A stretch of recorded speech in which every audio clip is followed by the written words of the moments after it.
विस्मय योग की भूमिका है, स्वयं में स्थिति ही शक्ति है।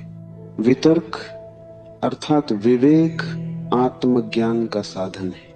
अस्तित्व का आनंद भोगना समाधि है। विस्मय योग की भूमिका है, इसे थोड़ा समझें। विस्मय का अर्थ शब्दकोश में दिया है आश्चर्य, पर आश्चर्य और विस्मय में एक बुनियादी भेद है, और वह भेद समझ में ना आए तो अलग अलग यात्राएं शुरू हो जाती हैं। आश्चर्य विज्ञान की भूमिका है, विस्मय योग की। आश्चर्य बहिर्मुखी है, विस्मय अंतर्मुखी। आश्चर्य दूसरे के संबंध में होता है, विस्मय स्वयं के संबंध में। एक बात जिसे हम नहीं समझ पाते, जो हमें अवाक कर जाता है, जिस पर हमारी बुद्धि की पकड़ नहीं बैठती, जो हमसे बड़ा सिद्ध होता है, जिसके सामने हम अनायास ही किंग कर्तव्य विमूढ़ हो जाते हैं, जो हमें मिटा जाता है, उससे विस्मय पैदा होता है। लेकिन अगर ये जो विस्मय की दशा भीतर पैदा होती है, अतर्क के अचिंत्य के समक्ष खड़े होकर इस धारा को हम बहिर्मुखी कर दें, तो विज्ञान पैदा होता है। सोचने लगे पदार्थ के संबंध में, विचार करने लगे जगत के संबंध में, खोज करने लगे रहस्य की, जो हमारे चारों ओर है, तो विज्ञान का जन्म होता है। विज्ञान आश्चर्य है। आश्चर्य का अर्थ है विस्मय बाहर की ओर यात्रा पर निकल गया। और आश्चर्य और विस्मय में यह भी फर्क है कि जिस चीज के प्रति हम आश्चर्यचकित होते हैं, हम आज नहीं कल उस आश्चर्य से परेशान हो जाएंगे। आश्चर्य से तनाव पैदा होगा, इसलिए आश्चर्य को मिटाने की कोशिश होती है। विज्ञान आश्चर्य से पैदा होता है, फिर आश्चर्य को नष्ट करता है, व्याख्या खोजता है, सिद्धांत खोजता है, सूत्र चाबियां खोजता है, और तब तक चैन नहीं लेता जब तक कि रहस्य मिट न जाए, जब तक कि ज्ञान हाथ में न आ जाए, जब तक विज्ञान न कह सके कि हमने समझ लिया, तब तक चैन नहीं है। विज्ञान जगत से आश्चर्य को मिटाने में लगा है। अगर विज्ञान सफल हुआ तो दुनिया में ऐसी कोई चीज न रह जाएगी जो आदमी न कह सके कि हम जानते हैं। इसका अर्थ हुआ कि जगत में कोई परमात्मा न बचेगा, क्योंकि परमात्मा का अर्थ ही यह होता है कि जिसे हम जान भी लें तो भी दावा न किया जा सके कि हम जानते हैं, जो हमारे जानने के बाद भी जानने को शेष रह जाए, जिसे जानकर भी हम चुकता न कर पाए, जिसके विस्मय को अंत करने का कोई उपाय नहीं। एक तो ऐसी वस्तुएं हैं जिन्हें हमने जान लिया, उन्हें हम ज्ञात कहें। कुछ ऐसी वस्तुएं हैं जिन्हें हमने जाना नहीं है लेकिन जान लेंगे, उन्हें हम अज्ञात कहें। और कुछ ऐसा भी है इस जगत में जिसे हमने जाना भी नहीं है और हम जान भी न पाएंगे, उसे हम अज्ञेय कहें। परमात्मा अज्ञेय है, वह तीसरा तत्व है। विज्ञान इसीलिए परमात्मा को स्वीकार नहीं करता, क्योंकि विज्ञान कहता है कि ऐसा कुछ भी नहीं है जो न जाना जा सके। नहीं जाना होगा हमने अभी तक, हमारे प्रयास कमजोर हैं, लेकिन आज नहीं कल, केवल समय की बात है, हम जान लेंगे। एक दिन जगत पूरा का पूरा जान लिया जाएगा, उसमें अनजाना कुछ भी न बचेगा। आश्चर्य से पैदा होता है और फिर आश्चर्य की हत्या में लग जाता है।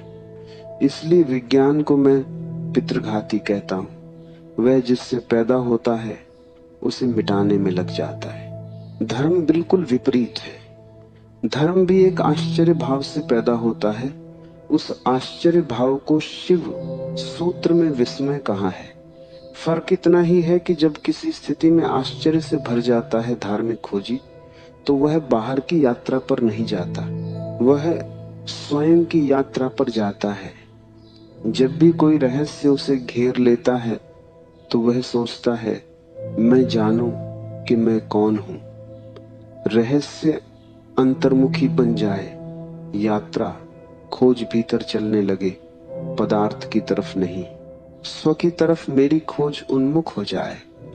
मेरा संधान पहले उसे जानने में लग जाए कि मैं कौन हूं, तो विस्मय। और दूसरी बात, समझ लेनी जरूरी है कि विस्मय कभी भी चूकता नहीं। जितना ही हम जानते हैं उतना ही बढ़ता है। इसलिए विस्मय एक विरोधाभास है, क्योंकि जानने से विस्मय नष्ट होना चाहिए। लेकिन बुद्ध या कृष्ण या शिव या जीसस, उनका विस्मय नष्ट नहीं होता। जिस दिन वे परम ज्ञान को उपलब्ध होते हैं उसी दिन उनका विस्मय भी परम होता है। उस दिन वे ऐसा नहीं कहते कि हमने सब जान लिया। उस दिन वे ऐसा कहते हैं कि सब जानकर भी सब जानने को शेष रह गया। उपनिषदों ने कहा है, पूर्ण से पूर्ण निकाल लिया जाए तो भी पीछे पूर्ण शेष रह जाता है। सब जान लिया जाए तो भी सब जानने को शेष रह जाता है। इसलिए धार्मिक ज्ञान अहंकार का जन्म नहीं बनता, वैज्ञानिक ज्ञान अहंकार का जन्म बनेगा। धार्मिक ज्ञान में तुम जानने वाले कभी भी न बनोगे, तुम सदा विनम्र रहोगे। और जितना तुम जानते जाओगे उतनी ही तुम्हें प्रतीति होगी कि मैं कुछ भी नहीं जानता हूं। परम ज्ञान के क्षण में तुम कह सकोगे मेरा कोई भी ज्ञान नहीं। परम ज्ञान के क्षण में यह पूरा अस्तित्व विस्मय हो जाएगा। विज्ञान अगर सफल हो तो सारा जगत ज्ञात हो जाएगा। धर्म अगर सफल हो तो सारा जगत अज्ञात हो जाएगा। विज्ञान अगर सफल हो तो तुम जानने वाले अस्मिता से भर जाओगे और सारा जगत साधारण हो जाएगा। क्योंकि जहां विस्मय नहीं है वहां सब साधारण हो जाता है। जहां रहस्य नहीं है वहां सारी आत्मा खो जाती है। जहां रहस्य का और उपाय नहीं है वहां आगे की यात्रा बंद हो जाती है। जहां जिज्ञासा पूरी हो गई, कुतूहल समाप्त हो गया। अगर विज्ञान जीता तो जगत में ऐसी ऊब पैदा होगी जैसी ऊब कभी भी पैदा नहीं हुई थी। इसलिए अगर पश्चिम में लोग ज्यादा ऊब से भरे हैं, बोरडम से भरे हैं, तो उसका मौलिक कारण विज्ञान है। क्योंकि लोगों के विस्मय की क्षमता कटती जा रही है। लोग किसी भी चीज से चकित नहीं होते, चकित होना ही भूल गए हैं। अगर तुम उनके सामने कुछ ऐसा सवाल भी रखो जो उलझाने वाला है तो भी वे कहेंगे कि सुलझ जाएगा, क्योंकि मौलिक रूप से ऐसी कोई भी वस्तु नहीं है विज्ञान की दृष्टि में जो अज्ञात सदा के लिए रह जाए। हम पर्दे उघारी लेंगे, लेकिन धर्म की यात्रा बड़ी उलटी है। जितने हम पर्दे उघाड़ते हैं पाते हैं कि रहस्य उतना सघन होता जाता है।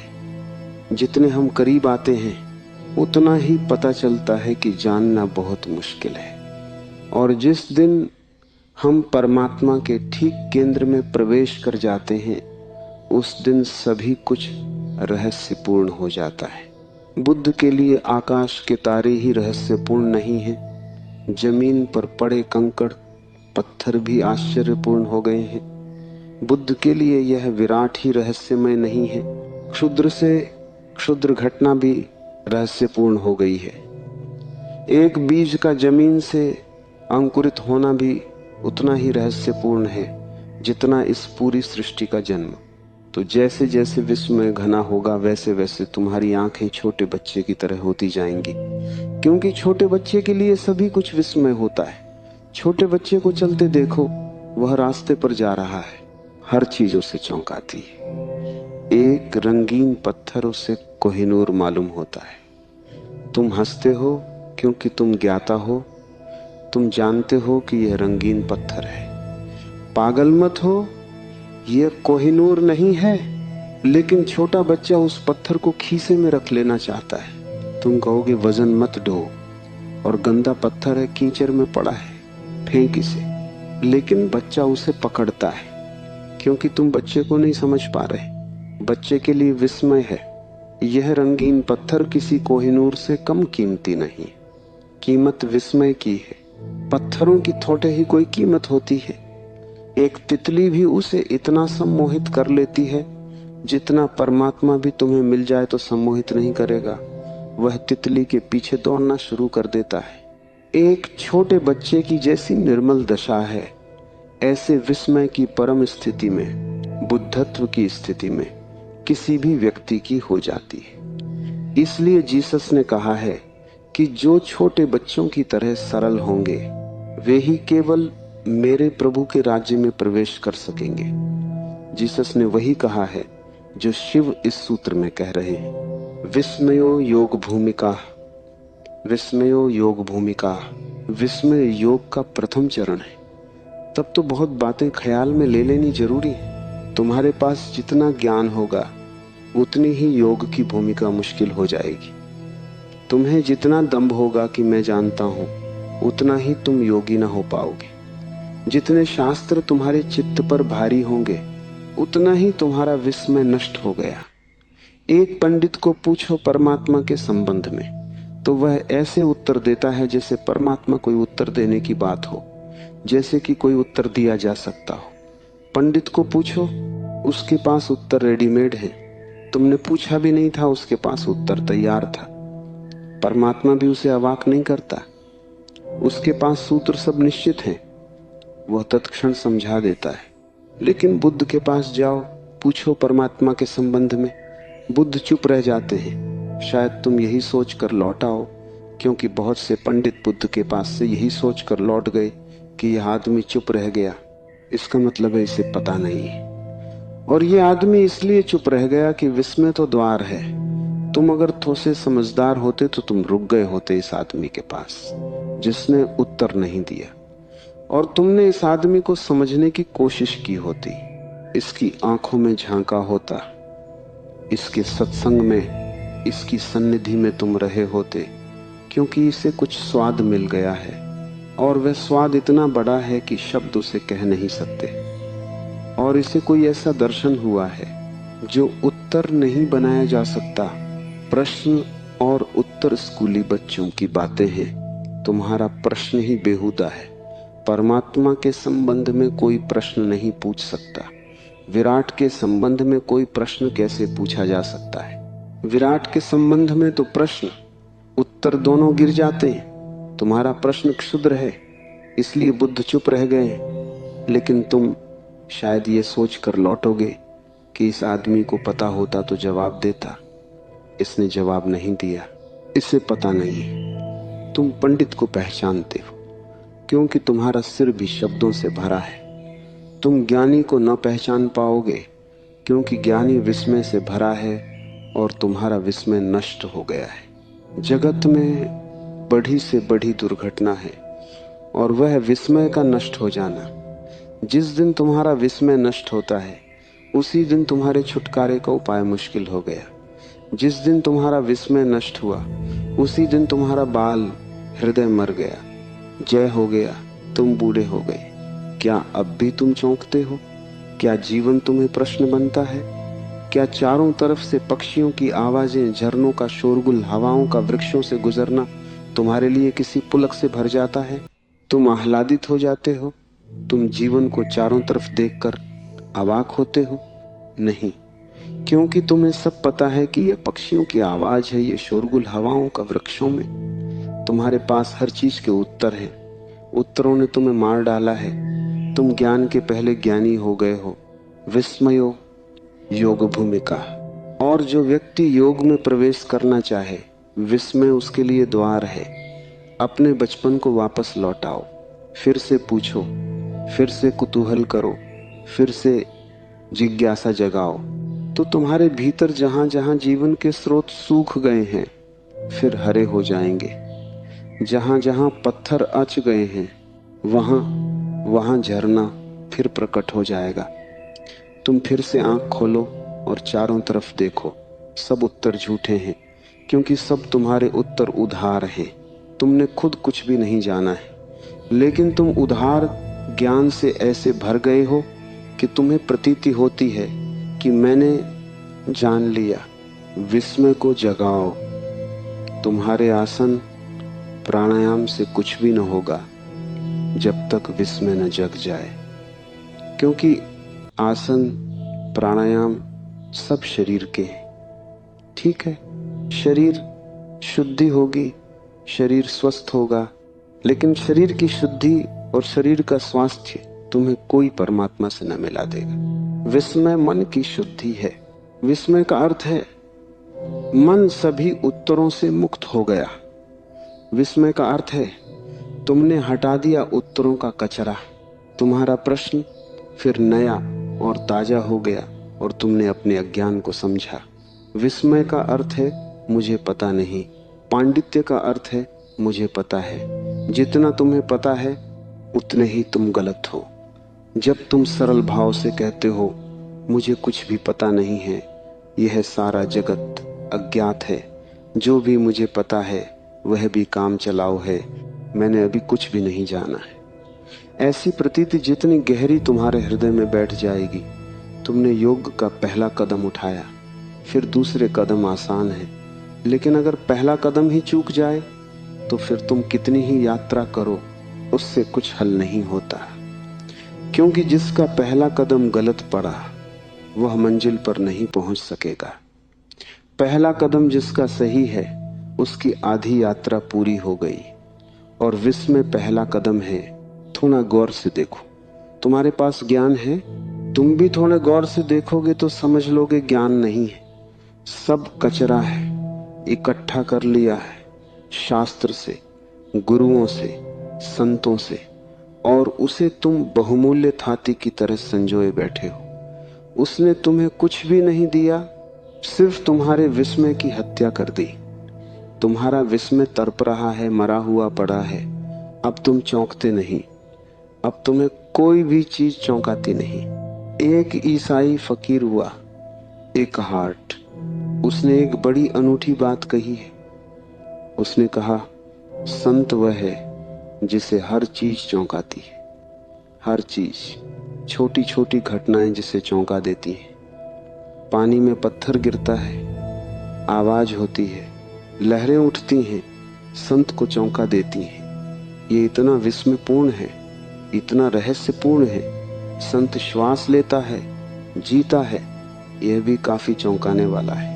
एक हार्ट रोज सुबह की प्रार्थना में परमात्मा को कहता था, आज फिर सुबह हुई, आज फिर सूरज उगा, तेरी लीला अपार है, न उगता तो क्या करते, क्या उपाय था, आदमी विवश है। एक हार्ट कहता, आज सांस आती है कल न आए, क्या करूंगा। तुम सांस ले तो न सकोगे, सांस तुम्हारे बस में तो नहीं है। इतने पास है श्वास, फिर भी तुम उसके मालिक नहीं हो। गई बाहर और न लौटी तो नहीं लौटेगी। इतने पास जो है उसके भी हम ज्ञाता और मालिक नहीं है। और ख्याल हमें यह है कि हम सब कुछ जानते हैं। तुम्हारे सब जानने ने ही तुम्हें मारा। इस कचरे को हटा दो और हल्के हो जाओ। तत्क्षण तुम्हारी आंखें जब ज्ञान से न भरी होंगी तब रहस्य से भर जाएंगी। उस रहस्य की अंतर यात्रा का नाम विस्मय है, बहिर यात्रा का नाम आश्चर्य है। अगर उस रहस्य को तुमने पदार्थों पर लगा दिया तो तुम एक वैज्ञानिक हो जाओगे। अगर उस रहस्य को तुमने स्वयं की सत्ता पर लगा दिया तो तुम एक महायोगी हो जाओगे। और दोनों के परिणाम भिन्न होंगे, क्योंकि आश्चर्य हिंसात्मक है, विस्मय अहिंसात्मक है। आश्चर्य जिस तरफ लग जाता है उसी को तोड़ने लगता है, विश्लेषण करता है, क्योंकि आश्चर्य में एक बेचैनी है, विस्मय में एक रस है। इस फर्क को भी ठीक से समझ लो। शब्दकोश में वह नहीं लिखा हुआ है, लिखा भी नहीं जा सकता, क्योंकि शब्दकोश बनाने वाले को कोई विस्मय का पता भी नहीं है। आश्चर्य हिंसात्मक है, आक्रामक है। तुम जिस चीज के प्रति आश्चर्य से भरते हो, एक तनाव पैदा हो जाता है। उस तनाव को हल करना ही पड़ेगा। जब तक वह जिज्ञासा पूरी न हो जाएगी, जब तक तुम जान न लोगे, तब तक एक बेचैनी तुम्हारे सिर पर सवार रहेगी। वह जो वैज्ञानिक अपनी प्रयोगशाला में लगा रहता है 18 घंटे, वह किस लिए लगा है? एक बेचैनी है, जैसे एक भूत प्रेत ने उसे पकड़ लिया है, और जब तक वह उसको हल न कर लेगा तब तक वह लगा ही रहेगा। लेकिन विस्मय आक्रामक नहीं है, और विस्मय एक बेचैनी नहीं है, बल्कि विस्मय एक विश्राम है। जब कोई व्यक्ति विस्मय से भरता है तो एकदम विश्राम से भर जाता है। विस्मय को मिटाना नहीं है, विस्मय को पीना है, विस्मय का स्वाद लेना है, विस्मय में लीन हो जाना है, एक हो जाना है। आश्चर्य मिटाने में लग जाता है, विस्मय जीने में लग जाता है। विस्मय जीवन की एक शैली है। आश्चर्य मनुष्य के मन का एक हिंसात्मक रूप है। इसलिए विज्ञान विजय की भाषा में सोचता है, तोछो फोछो जीतो। धर्म समर्पण की भाषा में सोचता है, अपने को खो दो। जब तुम्हारे भीतर विस्मय का प्रवेश होगा तो विस्मय तुम में इस तरह लीन हो जाएगा जैसे तुम नमक की डली पानी में डाल दो और सारा पानी खारा हो जाए। जिस दिन तुम विस्मय से भरोगे उस दिन तुम विस्मय से खारे हो जाओगे। रोआं रोआं विस्मय से भर जाएगा। उठोगे तो विस्मय, बैठोगे तो विस्मय। तुम सदा चौंके रहोगे। हर चीज रहस्यपूर्ण हो जाएगी। क्षुद्रतम भी विराट का हिस्सा हो जाएगा, क्योंकि जब क्षुद्र में भी विस्मय जुट जाता है तो क्षुद्र भी विराट हो जाता है। तब जाना हुआ कुछ भी नहीं है, सभी तरफ रहस्य तुम्हें घेरे हुए है। तब प्रतिपल नया हो रहा है और प्रतिपल नया निमंत्रण दे रहा है। विस्मय एक आमंत्रण है। मुल्ला नसरुद्दीन एक चुनाव में खड़ा हो गया था तो मत मांगने घर घर गया। गांव में जो चर्च का पादरी था उसके द्वार पर भी गया। जब मत मांगने गया था तब भी उसके मुंह से शराब की बात आ रही थी। पादरी भला आदमी था, सीधे सीधे कहना अशिष्टता होगी। तो उसने नसरुद्दीन से कहा कि मुझे बस एक बात पूछनी है। अगर संतोषजनक उत्तर दिया तो मेरा मत, मेरा वोट तुम्हारे लिए है। क्या तुम कभी शराब पीते हो? पूछने का इसमें कुछ भी नहीं था। शराब वह पिए ही हुए था। नसरुद्दीन चौंका और उसने कहा कि इसके पहले कि मैं जवाब दूं, एक सवाल मुझे भी पूछना है। यह जांच पड़ताल है या आमंत्रण? इन दिस एन इंक्वायरी और एन इनविटेशन। आश्चर्य जांच पड़ताल है, विस्मय आमंत्रण। विस्मय एक भीतरी बुलावा है और जैसे जैसे तुम भीतर प्रवेश करते हो वैसे वैसे डूबते चले जाते हो। एक दिन ऐसा आएगा कि तुम ना बचोगे और विस्मय ही बचेगा। उस दिन परम ज्ञान घट गया। अगर तुमने आश्चर्य किया तो एक दिन ऐसा आएगा कि तुम ही बचोगे और आश्चर्य ना बचेगा। यह विज्ञान की निष्पत्ति है। अहंकार बचेगा, आश्चर्य नष्ट हो जाएगा। अगर विस्मय की यात्रा पर गए तो तुम नष्ट हो जाओगे। विस्मय बचेगा, रुआं रुआं उसी स्वाद से भर जाएगा। तुम्हारा होना ही विस्मय पूर्ण होगा। इसे शिव ने भूमिका कहा योग की। ज्ञान को हटाओ, विस्मय से भरो। और अब कठिन लगेगा शुरू में, क्योंकि तुम्हें ख्याल है कि तुम सब जानते हो। D.H. लॉरेंस एक बझा विचारक, कीमती मूल्यवान विचारक हुआ।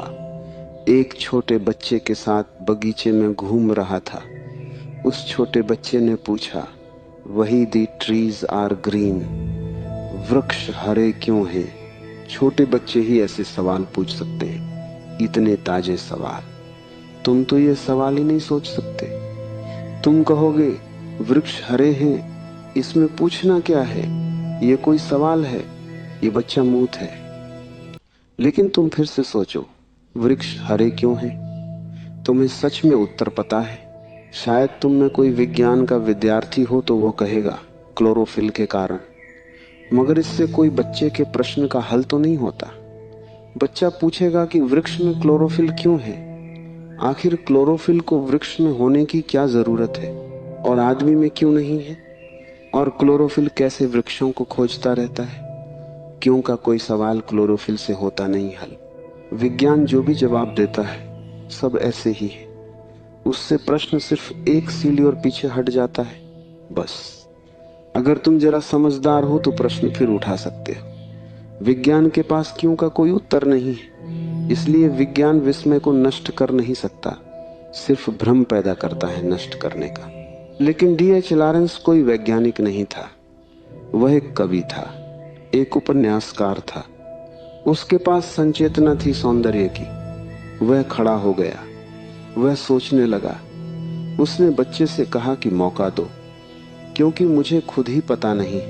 तुम्हारे बच्चे ने भी तुमसे कई बार ऐसे सवाल किए होंगे। तुमने कभी कहा कि मुझे पता नहीं है, उससे अहंकार को चोट लगेगी। हर बाप सोचता है कि उसे पता है। बच्चा पूछता है, बाप जवाब देता है। इन्हीं जवाबों के कारण बाप प्रतिष्ठा खोता है बाद में, क्योंकि बच्चे को एक न एक दिन पता चल जाता है कि पता तुम्हें कुछ भी न था, तुम नाहक ही जवाब देते रहे। जैसा अज्ञानी मैं हूं वैसे ही तुम हो। तुम्हारी उम्र ज्यादा थी, तुम्हारा अज्ञान जरा पुराना था, बस इतनी ही बात थी। लेकिन छोटे बच्चे को तुम जवाब दे देते हो। छोटा बच्चा भरोसा करता है, वह मान लेता है कि ठीक है, होगा। लेकिन कितने दिन तक मानेगा? D.H. लॉरेंस खड़ा हो गया। उसने कहा कि मैं सोचूंगा, और अगर तुम ज्यादा ही जिद करो तो बस इतना ही कह सकता हूं कि वृक्ष हरे हैं क्योंकि हरे हैं, इसमें कोई और उत्तर नहीं है। मैं खुद ही इसी रहस्य से भरा हुआ हूं। अगर तुम आंख से थोड़े ज्ञान का पर्दा हटाओगे तो तुम पाओगे कि चारों तरफ रहस्य खड़ा हुआ है। वृक्ष हरे हैं, ये भी रहस्यपूर्ण है। हरे वृक्षों में लाल फूल लग रहे हैं, ये भी रहस्यपूर्ण है। एक छोटे से बीज में इतने इतने बड़े विराटकाय वृक्ष छिपे हैं, ये भी रहस्यपूर्ण है। एक बीज को तुम संभाल कर रखे रहो, सैकड़ों हजारों साल के बाद बो वृक्ष प्रकट हो जाता है। जीवन शाश्वत मालूम होता है, हर घड़ी रहस्य से भरी है। पर तुमने जैसे अपनी आंखें बंद कर ली हैं, तुम निश्चिंत हो गए हो। निश्चिंतता तुम्हारी जगता है, तुम झिझकते भी नहीं। इसमें कुछ कारण है, क्योंकि इससे अहंकार को आश्वासन मिला रहता है कि मैं जानता हूं, मैं जानता हूं, तो एक सुरक्षा बनी है। मैं नहीं जानता तो सब सुरक्षा खो जाती है। पता तुम्हें कुछ भी नहीं, लेकिन यह बात पिजा देती है कि मुझे कुछ भी पता नहीं, इसलिए तुम कुछ भी पकड़ लेते हो। तिनके पकड़ लेता है डूबता आदमी, तिनकों के सहारे ले लेता है। ये तुम जो पक्षे हो, यह तिनका भी नहीं है। तिनके से शायद कोई कभी बच भी जाए, पर तुमने जो पक्षा है वह तो तिनका भी नहीं, वह तो सिर्फ सपना है, सिर्फ कोरे शब्द है। एक आदमी पक्का मानकर बैठा है कि उसे ईश्वर का पता है। ये बात ही बेहूदी है कि कोई आदमी कहे मुझे पक्का पता है। पक्के का मतलब होता है तुम ईश्वर के रहस्य को भी खोज लिए। पक्के का अर्थ होता है कि तुम उसके भी आर पार गुजर गए, उसको भी नाप जोख लिया। पक्के का अर्थ होता है वह भी माप लिया गया, तुमने तौल लिया तराजू पर, जांच पड़ताल कर ली प्रयोगशाला में। पक्के का क्या अर्थ होता है? एक दूसरा आदमी है जिसको पक्का पता है कि ईश्वर नहीं है। ये दोनों मूछ हैं और दोनों की बीमारी एक है। एक अपने को आस्तिक कहता है, एक नास्तिक, पर दोनों में जरा भी फर्क नहीं है। गहरे में दोनों की बीमारी एक है कि दोनों मानते हैं कि हमें पता है, और दोनों में विवाद खड़ा होता है। ज्ञान से विवाद पैदा होता है, विस्मय से संवाद पैदा होता है। जब तुम विस्मय से भरोगे तो तुम्हारे जीवन में एक संवाद आएगा। महावीर के पास कोई जाता और कहता ईश्वर है, तो वे कहते, कोई नास्तिक जाता और कहता ईश्वर नहीं है, तो वे कहते कि नहीं है। कोई दोनों को ना मानने वाला अज्ञेयवादी एग्नास्टिक पहुंच जाता, तो महावीर उससे कहते है भी और नहीं भी है। बड़ी कठिन बात हो गई, क्योंकि हम चाहेंगे उत्तर साफ दो, सीधे दो, चाहे गलत हो लेकिन साफ चाहिए। और ध्यान रखें, ये जगत इतना जटिल है कि यहाँ साफ उत्तर गलत ही होंगे। यहाँ जो उत्तर विरोधाभासी नहीं है वह गलत होगा। यहाँ जो उत्तर अपने से विपरीत को भी समा लेता है वही सही होगा, क्योंकि जगत अपने से विपरीत को समाये हुए है। यहाँ जन्म भी है और मृत्यु भी है। यहाँ साफ सुथरा रास्ता नहीं है, यहाँ अंधेरा भी है और प्रकाश भी है। यहाँ शुभ भी है, अशुभ भी है। यहाँ दोनों साथ साथ जी रहे हैं। यहाँ पापी और पुण्यात्मा अलग अलग नहीं है, दोनों साथ जी रहे हैं। दोनों एक ही सिक्के के दो पहलू हैं। परमात्मा दोनों को अपने में समाये हुए है। अस्तित्व बढ़ा है, वह कोई तर्क की कसौटी पर कटा हुआ नहीं है, अतर्क्य है। ऐसा हुआ कि जुन्नैद ने एक रात प्रार्थना की परमात्मा से कि मैं जानना चाहता हूं कि इस गांव में कोई ऐसा आदमी है जो महापापी हो, क्योंकि उसको देखकर, उसको समझकर मैं पाप से बचने की कोशिश करूंगा। मेरे पास मापदंड हो जाएगा कि यह महापापी है, इस जीवन से बचना। आवाज आई कि तेरा पड़ोसी। हैरान हुआ जुन्नैद। उसने कभी सोचा भी न था कि उसका पड़ोसी और महापापी साधारण आदमी था। काम धंधा करता था, दुकान चलाता था। महापापी का तो उसने सोचा भी न था। उसका तो ख्याल था कि महापापी होगा कोई रावण, महापापी कोई होगा कोई महादुष्ट शैतान। ये आदमी दुकान चलाता है, बाल बच्चे पालता है। बड़ी उलझन में पड़ गया। ये तो साधारण आदमी था, इसको तो महापापी कोई भी नहीं कहेगा। दूसरी रात उसने फिर प्रार्थना की कि ठीक, तू जो कहे ठीक। अब मुझे एक और मापदंड चाहिए कि इस गांव में जो सबसे बड़ा महात्मा हो, पुण्यात्मा हो, उसकी मुझे खबर दे दे। परमात्मा ने कहा कि वही आदमी, वह जो तेरे पड़ोस में है। जुन्नैद ने कहा, तू मुझे मुश्किल में डाल रहा है, मैं वैसे ही काफी मुश्किल में हूं। दिन भर उस आदमी को देखता रहा, ऐसा कुछ महापाप नहीं देखा। और अब और झंझट खड़ी हो गई, पुण्यात्मा भी वही है।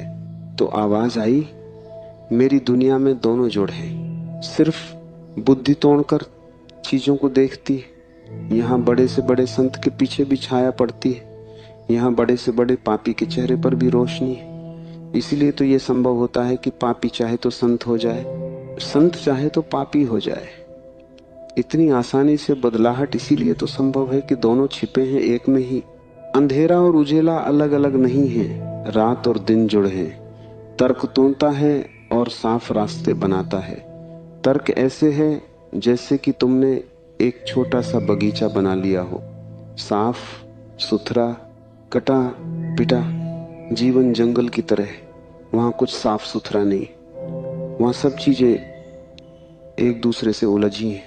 जो जीवन को समझने चला है, उसे साफ कटे कटाए उत्तरों से बचने की क्षमता चाहिए। उनको पकड़ लेने में सुरक्षा है, क्योंकि तुम्हें आश्वासन हो जाता है कि ठीक, मुझे पता है। जैसे ही तुम्हें लगता है कि मुझे पता है, तुम्हारी हिम्मत आ जाती है, जिंदगी में चलने में भरोसा आ जाता है। इसलिए तुम डरते हो ज्ञान छोड़ने से, इसलिए बड़ी पीड़ा होती है। तुमसे कोई धन छीन ले, इतनी मुसीबत नहीं, फिर कमा लेंगे। और धन तो मिट्टी थी, तुम जानते ही थे। तुमसे कोई पद छीन ले, कोई बड़ी चिंता की बात नहीं है, तुम खुद भी त्याग सकते हो। लेकिन ज्ञान तो इधर मैं देखता हूं, एक अनूठी घटना घटती है। एक आदमी समाज छोड़ देता है, गांव छोड़ देता है, घर छोड़ देता है, पत्नी परिवार छोड़ देता है। लेकिन अगर वह जैन था तो हिमालय पर भी जैन रहता है, हिंदू था तो हिंदू रहता है, मुसलमान था तो मुसलमान रहता है। जिस समाज को छोड़कर भाग आया, उसी ने यह मुसलमान होना दिया था, उसी ने यह ज्ञान दिया था कि तुम मुसलमान हो। यह कुरान सच्ची किताब है, सब किताबें बाकी गलत हैं। सबको छोड़ आया, लेकिन ज्ञान को बचाकर आ जाता है हिमालय पर भी। कुछ भी नहीं बदला इस आदमी की जिंदगी में, क्योंकि ज्ञान का भरोसा इसे यहां भी है। ज्ञान तुम छोड़ दो और जहां तुम खड़े हो वहीं हिमालय आ जाएगा।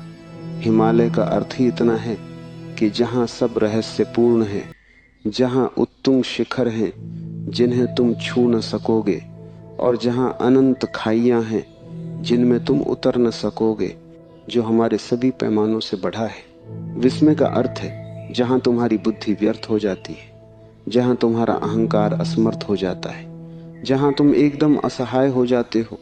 तुम रो सकते हो वहां, हंस सकते हो वहां, लेकिन बोल नहीं सकते। कहा जाता है कि मूसा जब सिनाई के पर्वत पर गए तो रोए भी, हंसे भी, पर बोले नहीं। पीछे लौटकर जब उनके शिष्यों ने पूछा कि यह क्या हुआ, परमात्मा सामने मौजूद था और परमात्मा ने खुद कहा, मोजेज जूते बाहर उतार करा, क्योंकि यह पवित्र भूमि है, यहां मैं मौजूद हूं। तो तुमने जूते उतारे, तुम रोए भी तुम हंसे भी, बोले क्यों नहीं, ये मौका क्यों छोड़ दिया, जो भी पूछने जैसा था पूछ लेना था। एक कुंजी तो मांग ही लेनी थी जिससे सभी ताले खुल जाते। मुझे इसने कहा, जब वह सामने था तब बुद्धि खो गई, तब हृदय ही बचा, खुशी में रोया भी, खुशी में हंसा भी। और ये मजा है जिंदगी का कि खुशी में तुम रो भी सकते हो और हंस भी सकते हो। इसलिए ये मत सोचना कि जो रोता है वह दुख में ही रोता है, वह तर्क का हिसाब है। जिंदगी तर्क को मानती नहीं। सब तर्क की सीमाओं को तोड़कर जिंदगी की नदी बाढ़ की तरह बहती है। आदमी खुशी में रो भी सकता है, तब उसके आंसुओं का गुणधर्म बदल जाता है, तब उसके आंसुओं में आनंद की झलक होती है। हंस भी सकता है। ये विपरीत एक को ही प्रकट करने वाले बन सकते हैं। यही जीवन का रहस्य है। तो मोजेस ने कहा, हृदय ही बचा, मेरी बुद्धि तो खो गई। जहां मैंने जूते छोड़े लगता है वहीं सिर भी छूट गया। और मंदिर के बाहर जूते ही मत छोड़ना, सिर भी वहीं रखाना। जूतों के साथ जो सिर को रखाएगा मंदिर के बाहर, वही मंदिर में प्रविष्ट होता है। और जूते और सिर का बड़ा जो है।